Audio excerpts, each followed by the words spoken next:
सार वचन राधा स्वामी वार्तिक भाग दूसरा वचन 253। जबकि सदगुरु को तुम मालिक कह चुके तो फिर और मालिक कहाँ से आया कि जिसको तुम मानते हो और बड़ा समझते हो। तुम्हारे तो एक सदगुरु ही मालिक हैं। देह रखकर जो स्वरूप दिखलाया है पहले इसी से काम होगा। दूसरा स्वरूप उनका सच्चे मालिक यानी सत्य पुरुष राधा स्वामी का स्वरूप है और वही तुम्हारे सच्चे बादशाह हैं। वचन 254। जिक्र है कि दक्षिण में एक मुकाम पर एक फकीर साहब जो पूरे गुरु थे विराजते थे और एक चेला उनका निहायत गुरमुख था। एक रोज सत्संग उनका हो रहा था, तब एक मुसलमान मौलवी जो मक्के के जाने के वास्ते तैयार था आया और उसने फकीर साहब से कहा कि मक्का और काबा बहुत बुजुर्ग और उत्तम जगह है। आपके सेवकों को भी वहां दर्शन के वास्ते जाना चाहिए। और कई तरह से उसकी तारीफ और महिमा करने लगा। उस वक्त जो बड़ा चेला फकीर साहब के पास बैठा था वह बहुत खफा हुआ और उस मौलवी की गर्दन पकड़कर उसका सिर फकीर साहब के चरणों में रख दिया और कहा कि देख, करोड़ों मक्के और काबे इन चरणों में मौजूद हैं। जब फकीर साहब उठकर वास्ते हाजत के जरा बाहर गए तब उस सेवक से और मौलवी से खूब चर्चा हुई। जब फकीर साहब आए तब मौलवी ने शिकायत की। उस वक्त गुरु साहब ने सेवक को समझाया कि नहीं, काबा बहुत अच्छा है, जैसा कि मौलवी कहता है वैसा ही है और दर्शन करने योग्य है। जा, तू भी इसी वक्त मौलवी के साथ जा।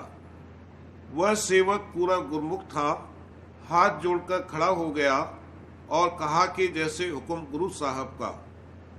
उसी वक्त मौलवी के साथ जहाज पर गया। जब कुछ दूर जहाज चला तब बड़ा तूफान आया और वह जहाज टूट गया और सब लोग जो जहाज पर थे डूब गए। पर यह सेवक एक तख्ते पर बैठा रह गया और यह भी थोड़ी देर में डूबने को था कि एक हाथ समुद्र में से निकला और आवाज हुई कि जो तू अपना हाथ दे तो तुझे बचा लूं।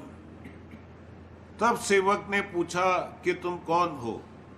आवाज आई कि मैं पैगंबर साहब हूं। तब सेवक ने कहा कि मैं नहीं जानता कि पैगंबर साहब कौन है।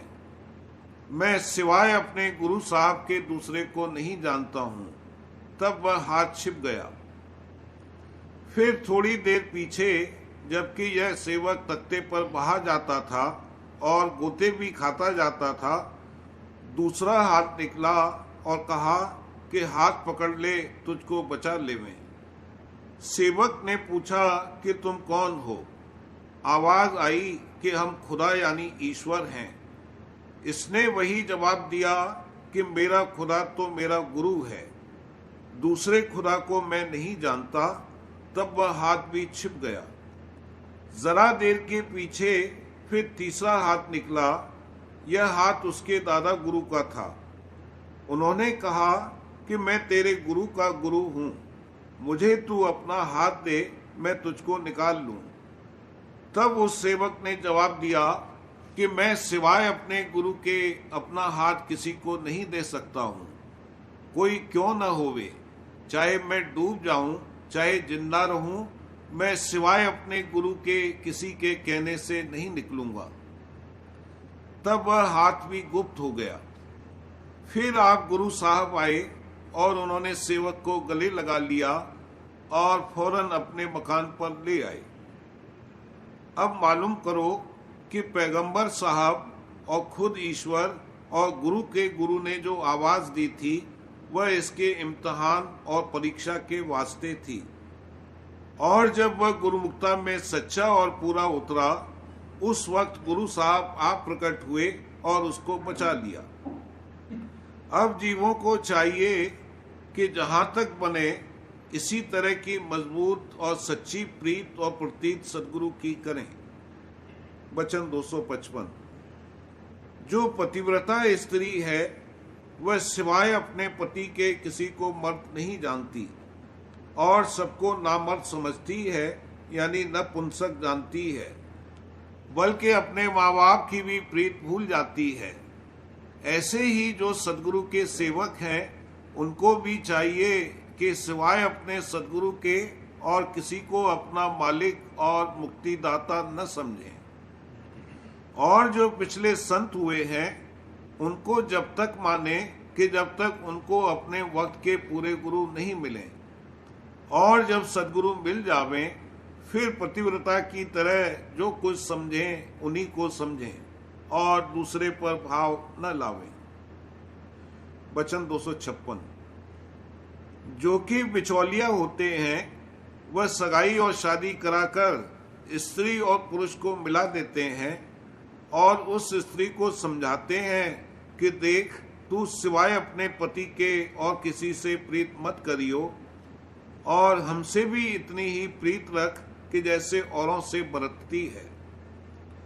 इसी तरह गुरु नानक और पिछले संत हुए कि उन्होंने बिचौलिया का काम किया, यानी अपने वचन और ग्रंथों में लिख गए हैं कि पूरे सदगुरु का खोज करके उनकी शरण पढ़ो।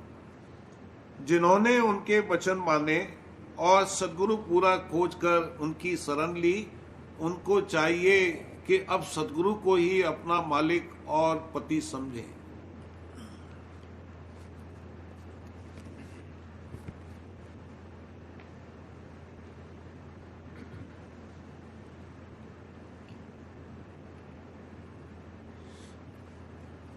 प्रेम पत्र राधा स्वामी, पहला भाग, वचन 33वां।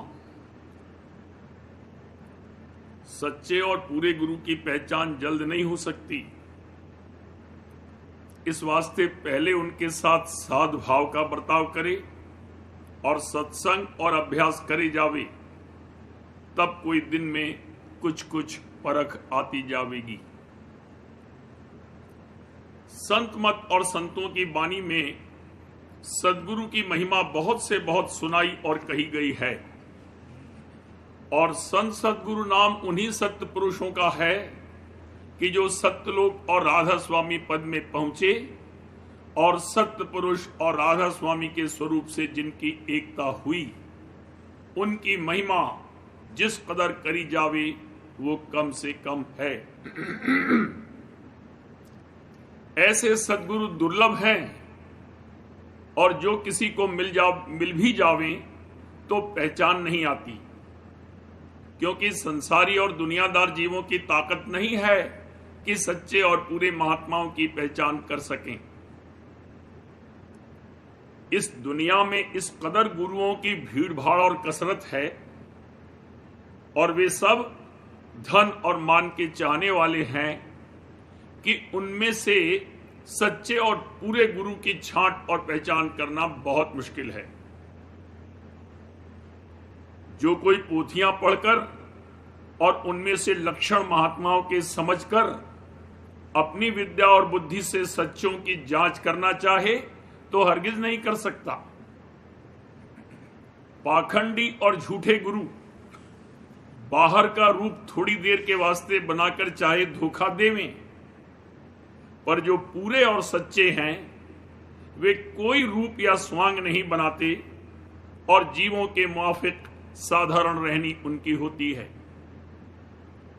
जो कोई करामात या शक्ति उनकी देखना चाहे तो हरगिज वचन करके या और तरह भी कोई ताकत अपनी नहीं दिखाते, और न वे चाह धन और मान की जीवों से रखते हैं, फिर उनकी पहचान कठिन है। झूठे परमार्थी यानी स्वार्थी जीव कुछ शक्ति और कला और करामात देखकर यकीन और विश्वास लाना चाहते हैं, पर ऐसे जीवों को करामात या कला दिखाने का हुक्म नहीं है, क्योंकि जो उनको कोई शक्ति दिखाई भी जावे तो वे संसारी और दुनिया के मतलब यानी औलाद और धन और तंदुरुस्ती के मांगने के सिवाय और कुछ नहीं चाहेंगे, यानी वे परमार्थ की कोई चाह नहीं रखते। और जो किसी के कहने सुनने से परमार्थ की चाह भी जाहिर करेंगे तो ऐसी मांग मांगेंगे कि एक ही दिन में या बहुत जल्दी उनको अंतर में कुछ कला या शक्ति या मालिक का दर्शन या रोशनी नजर आवे, तब यकीन और प्रतीत लावेंगे। नहीं तो सच्चे परमार्थ को झूठा और सच्चे सत्संग को धोखे की जगह है, और सच्चे परमार्थियों को जो प्रीत और प्रतीत करते हैं नादान और मूर्ख और खुशामदी और स्वार्थी समझकर उनका निरादर करेंगे और अपने मन में उनको ओछे और तुच्छ समझ वाले जानकर उनके संग से नफरत करेंगे। फिर इन जीवों को सच्चे सत्संग में लगाने की मौज नहीं है, क्योंकि वे सत्संग में विघ्न डालते हैं और उनके संग से सच्चे परमार्थियों का किसी कदर अकाज होता है। जो सच्चे परमार्थी जीव हैं उनको संत सदगुरु या सद्गुरु जरूर मदद देते हैं, और जो वे उनका वचन मानकर सत्संग और अंतर अभ्यास बराबर करे जावेंगे तो ऐसे जीवों को थोड़ी बहुत पहचान भी पूरे गुरु की आहिस्ता आहिस्ता आती जावेगी। पर जब तक कि अंतर में सफाई अच्छी तरह न होवेगी और सच्चे मालिक का सच्चा प्रेम थोड़ा बहुत मन में नहीं आवेगा, तब तक ये पहचान पक्की नहीं होवेगी और न हर वक्त कायम रहेगी। अंतर की सफाई से मतलब यह है कि मन में चाह संसार के भोग विलास की और उसकी तृष्णा बाकी न रहे। जरूरी और वाजिबी चाह वास्ते अपने और अपने कुटुंब के पालन और पोषण के औसत यानी मध्य के दर्जे पर सच्चे परमार्थ की प्राप्ति में इस कदर विघ्न नहीं डालती है। पर अनेक तरह की चाहों का मन में भरा रहना और नित्य उनका बढ़ाना और उन्हीं के पूरा करने के निमित्त जतन और मेहनत करते रहना मन को मैला करता है, और ऐसे मन में सच्ची प्रीत और प्रतीत का सच्चे मालिक और सच्चे गुरु के चरणों में ठहरना और उनकी दया की परख और पहचान का आना मुश्किल है। जिस किसी के मन में सच्ची चाह भी सच्चे मालिक से मिलने की पैदा हुई है और वो अपनी बड़भागता यानी सच्चे मालिक की मेहर और दया से संतों के सच्चे सत्संग में भी आ गया, तो भी कुछ अरसे में वो चाह मजबूत और पक्की होवेगी और संसार की वासना जो जन्म जन्म से मन में भरी चली आती है आहिस्ता आहिस्ता कम होकर दूर होवेगी। यानी जिस कदर वो वचन सत्संग में समझ समझ कर सुनेगा और अंतर में अभ्यास करेगा और रस मिलता जावेगा, उसी कदर संसार का भाव और प्यार उसके मन से घटता जावेगा और सच्चे मालिक और सच्चे गुरु के चरणों में उसी कदर प्रीत और प्रतीत बढ़ती जावेगी। लेकिन ये काम जल्दी का नहीं है। आहिस्ता आहिस्ता मन की हालत बदलेगी और निर्मल समझ उसकी बुद्धि में धसती जावेगी और उसके मुआफिक रहनी भी संभलती जावेगी। इस वास्ते हर एक परमार्थी को मुनासिब है कि पहले कुल मालिक राधा स्वामी दयाल के धाम का भेद और उनके मत का निर्णय करके यानी उसकी ऊंचाई और गहराई की समझ लेकर और उनसे अभ्यास सूरत शब्द मार्ग की महिमा और बड़ाई अच्छी तरह समझकर सत्संग और अभ्यास शुरू करें और सच्चे मालिक और सर्वसमर्थ राधा स्वामी दयाल का इष्ट बांधकर यानी उनके चरणों का निश्चय धारण करके जिस कदर हो सके प्रीत और प्रतीत जगाता और बढ़ाता रहे और उनके वचन के मुआफिक अंतर्मुख सूरत शब्द मार्ग का अभ्यास करता रहे, तो उसके अंतर में आहिस्ता आहिस्ता अनुभव जागेगा और सब परमार्थी बातों और कामों का हाल और उनका फायदा अंतर के अभ्यास से उसको आप नजर आता जावेगा। पहले इसी कदर काफी होगा कि सच्चा परमार्थी शख्स अपने मन में राधा स्वामी दयाल कुल मालिक और उनके अभ्यास सूरज शब्द योग की प्रतीत करके काम शुरू करे, और बाहर से सत्संग शब्द भेदी और शब्द अभ्यासी गुरु या उनके सत्संगी का, और जो किसी का भी संग हर रोज न मिले तो संत सदगुरु की वाणी का समझ समझ कर थोड़ा बहुत पाठ रोजमर्रा और अंतर में अभ्यास सूरज शब्द का करता रही। कोई दिन में उसको हाल सच्चाई और बड़ाई अपने उपदेशक और सच्चे मार्ग सूरज शब्द का मालूम होता जाएगा, और अंतर में राधा स्वामी दयाल की दया से परिचय भी मिलते जाएंगे कि उससे थोड़ी बहुत पहचान सच्चे गुरु की होती जाएगी। इसी तरह कमाई करते करते प्रेम भी जागेगा और प्रतीत भी बढ़ती जाएगी, और गुरु की कदर और शब्द की ताकत भी मालूम होती जाएगी, और राधा स्वामी दयाल की दया की परख अपने अंतर में और उनकी रक्षा और संभाल की अंतर और बाहर खबर पड़ती जाएगी। जिस कदर ऊपर लिखी हुई हालत पैदा होती जावे, उसी कदर प्रीत गुरु के चरणों में बढ़ाता जावे, और उनके दर्शन और सेवा और सत्संग से फायदा उठाता जावे। पर जब तक कि अंतर में परिचय न मिले और अभ्यास का रस और आनंद न आवे और थोड़ा थोड़ा बढ़ता न जावे और दया और रक्षा परख में न आवे, तब तक राधा स्वामी दयाल कुल मालिक के चरणों में जो घट घट में अंग संग हरेक अभ्यासी के मौजूद हैं, प्रीत और प्रतीत धरकर उनकी दया और मेहर के आश्रय अभ्यास करे जावे, और गुरु यानी अपने उपदेशक को अपने से बड़ा और अपना हितकारी समझकर जब जब मौका होवे या जब जब बन सके उनका सत्संग करता रहे, और अपने संशय और भ्रम और विपर्जय उनकी मदद से दूर करता रहे, और राधा स्वामी दयाल के चरणों में प्रीत और प्रतीत बढ़ाता रहे।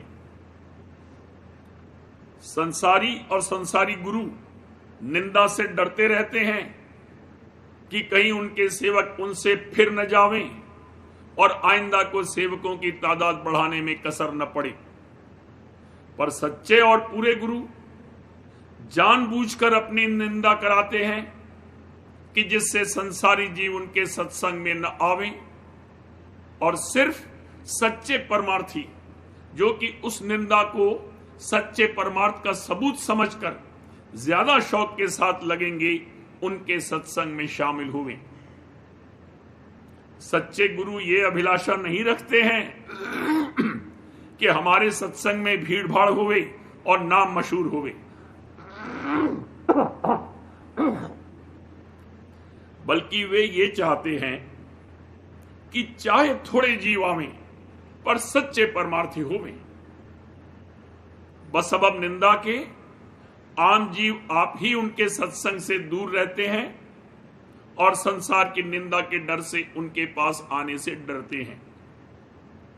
सच्चे परमार्थी को मुनासिब है कि खूब समझ समझ कर और मन में निर्णय और जांच करके जो जो वचन सुने उनकी प्रतीत करता जावे, और जिस कदर अपने अंतर में कैफियत देखे और रस लेवे उसके मुआफिक प्रीत बढ़ाता जावे। दूसरों के कहने और सुनने से जिस कदर प्रीत और प्रतीत आवेगी उसका पूरा भरोसा नहीं हो सकता है, क्योंकि तकलीफ और निंदकों के जोर के वक्त ऐसी प्रीत और प्रतीत जल्द डिगमिग हो जाएगी और निश्चय कायम नहीं रहेगा। मन का स्वभाव है कि जरा सी तकलीफ या संसार के पदार्थ की हानि में या कोई उल्टा सीधा वचन परमार्थ के विरोधियों का सुनकर जल्द कच्चा होकर अपने निश्चय से डिग जाता है और गुरु की तरफ अनेक तरह के भ्रम उठाता है। इस वास्ते मुनासिब है कि जब तक पूरा पूरा निश्चय उनकी तरफ न आवे तब तक उनके साथ साधभाव यानी जैसा कि अपने से बढ़कर साधना करने वाले के साथ बरता जाता है, बर्ताव करे और संत सदगुरु का भाव न लावे। ये भाव राधा स्वामी दयाल के चरणों में जो कुल मालिक हैं और वो सब नाम यानी संत सदगुरु और गुरु उन्हीं के हैं, बढ़ाता और पकाता रहे और उन्हीं को कुल का करता और धरता मानता रहे और हरदम उनकी दया और मेहर मांगता रहे।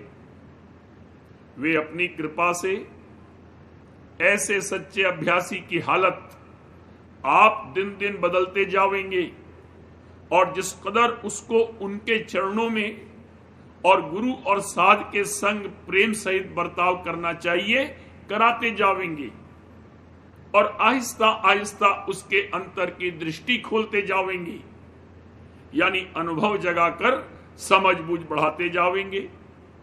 तब राधा स्वामी दयाल और गुरु की गति की पूरी पूरी समझ उसको आप आती जावेगी और उस वक्त में जैसा भाव चाहिए वैसा राधा स्वामी दयाल और गुरु के साथ सच्चे तौर पर बरत सकेगा।